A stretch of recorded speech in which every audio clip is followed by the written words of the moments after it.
ଆଜିର ଗପ ଶୃଙ୍ଖଳାରେ ସୁମନ ବ୍ଲୁ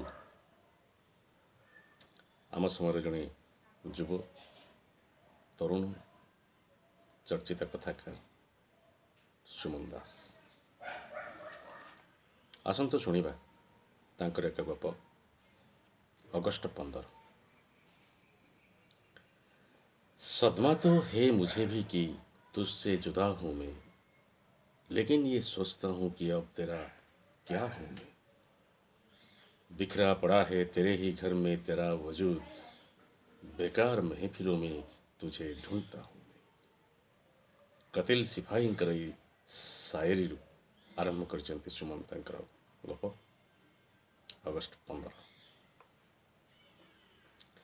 ସେ ପୁଅ ଝିଅ ଦୁଇ ଜଣ ଯାକ ଖୁବ୍ ଖୁସି ଦେଖାଯାଉଥିଲେ। ପୁଅଟା ଗୋଟେ ହାଲକା ନୀଳ ରଙ୍ଗର ସାର୍ଟ ଆଉ ଡେନିମ୍ ଜିନ୍ସଟେ ପିନ୍ଧିଥିଲା, ଆଉ ଝିଅଟା ସିନ୍ଦୁର ରଙ୍ଗର ସାଲୁଆରେ ଖୁବ୍ ସୁନ୍ଦର ଦେଖାଯାଉଥିଲା। ଆଜି ଅଗଷ୍ଟ 15। କଲିକତା ଉପରେ ପରସ୍ତେ କୁଣ୍ଡା ଝଡ଼ା ବର୍ଷା ଦେଇ ସାରି ଏବେ ପାଣିଚିଆ ଖରା ପଡ଼ିଥିଲା। 64 ଚୌରଙ୍ଗୀ ଲେନ୍ରେ ମାଇକ୍ରେ ରାସ୍ତା କଡ଼ରେ ବଡ଼ ଜୋରରେ ଏ ମେରେ ୱତନ କି ଲୋଗୋ ଗୀତ ବାଜୁଥିଲା। କ'ଣ ପାଇଁ କେଜାଣି ଏ ଗୀତ ଶୁଣିଲେ ମୋ ମଞ୍ଜତ ହୋଇଯାଏ।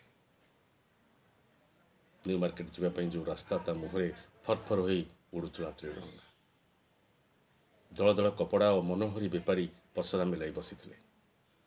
ସକାଳୁ ସକାଳୁ ମୁନ୍ଦେ ତୋରାଣୀ ଆଉ ଲେମ୍ବୁ ଚିରୁଡ଼ାଏ ଚକଟି ଖାଇସାରି ମୁଁ ହାତଟଣା ରିକ୍ସା ଧରି ବାହାରି ଆସିଥିଲି ବଜାର ଉପରକୁ। ଆଜି ରାସ୍ତାଘାଟ ଅପେକ୍ଷାକୃତ ଫାଙ୍କା ଥିଲା। ଏଯାଏ ସକାଳୁ କିଛି ଭଡ଼ା ମଧ୍ୟ ମିଳିନଥିଲା। ମୁଁ ବିଡ଼ି ଟାଣି ଚା କପେ ମାରି ଅଗଷ୍ଟ 15 ପାଇଁ ସ୍କୁଲ ପିଲାଙ୍କ ପ୍ରଭାତ ଫେରି ଦେଖୁଥିଲି।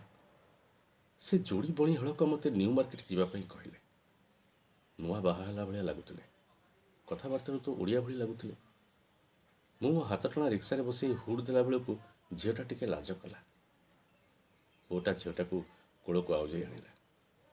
ଦୁଷ୍ଟ ଦୁଷ୍ଟ କହି ଚିମୁଟି ଦେଲାବେଳେ ତୀର୍ଯ୍ୟକ୍ ଖରା ସେମାନଙ୍କୁ 45 ଡିଗ୍ରୀରେ ଭେଦ କରି ରାସ୍ତାରେ ପଡ଼ିଲା। ମୁଁ ରିକ୍ସା ଭିଡ଼ିଲି। ରାସ୍ତା କଡ଼ରେ ଛୋଟ ଛୁଆଙ୍କ ର୍ୟାଲି ବାହାରୁଥିଲା। ବନ୍ଦେ ମାତରମ୍, ଭାରତ ମାତା କି ଜୟ ଅପେକ୍ଷାକୃତ ଡେଙ୍ଗା ଛୁଆଟେ ଚିତ୍କାର କରୁଥିଲା ଓ ତାଠୁ ଛୋଟ ଦିଶୁଥିବା ପିଲାମାନେ ଜୟ ଜୟ କହି ପାଳିଆ ଧରୁଥିଲେ।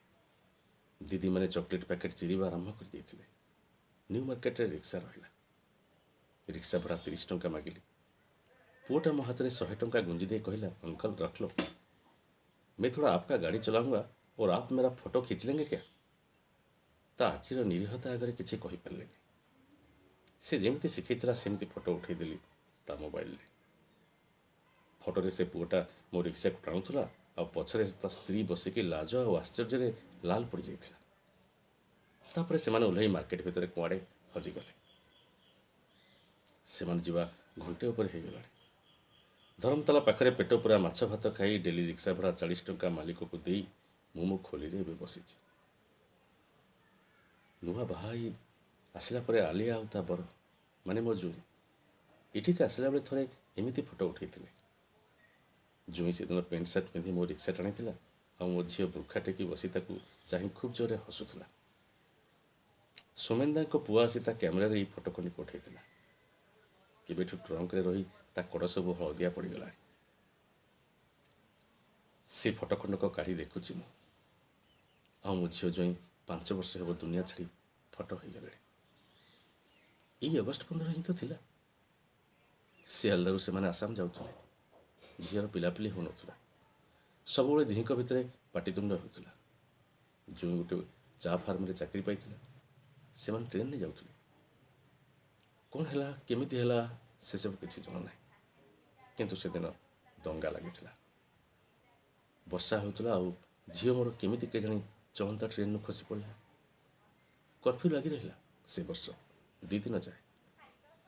ଘରୁ ବାହାରି ହେଲା ନାହିଁ। 2 ଦିନ ପରେ ଝିଅର ଶବ ଦେଖିଲା ବେଳକୁ ମୁହଁ ପଚି ଯାଇଥିଲା।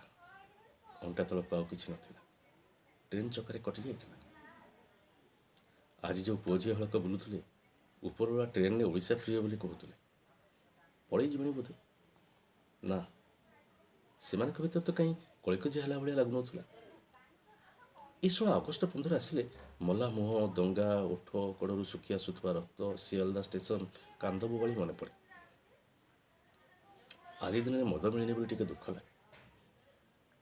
ଆଜି ଦିନରେ ଦଙ୍ଗା ହେଉ କି ନ ହେଉ କାଳେ ଦଙ୍ଗା ଫଙ୍ଗା ହୋଇଯିବ କି ଏମିତି ଗୋଟେ ଭୟଟିଏ ଥାଏ। ଡରରେ ଭାରତ ମାତା କି ଜୟ କହିଲା ଭଳିଆ ଲାଗେ। ବାପାର ପାଖରୁ କାଲି ରାତିରେ ଯେଉଁ ନିପ୍ଟିକି ଆଣିଥିଲି 2 ଢୋକ ମାରିଦେଲେ ଯାଏ। ପେଟରେ ମାଲ ଚଢ଼ିଗଲେ ବାବୁ ବାବାଣୀ କି ଜୟ, କାନ୍ଦ କାନ୍ଦ କି ଜୟ, ଭାରତ ମାତା କି ଜୟ, ମମତା ଦିଦି କି ଜୟ, ମୋବାଇଲ ଫଟୋ की जय, सियालदह स्टेशन की जय, अगस्त 15 की जय। नमस्कार।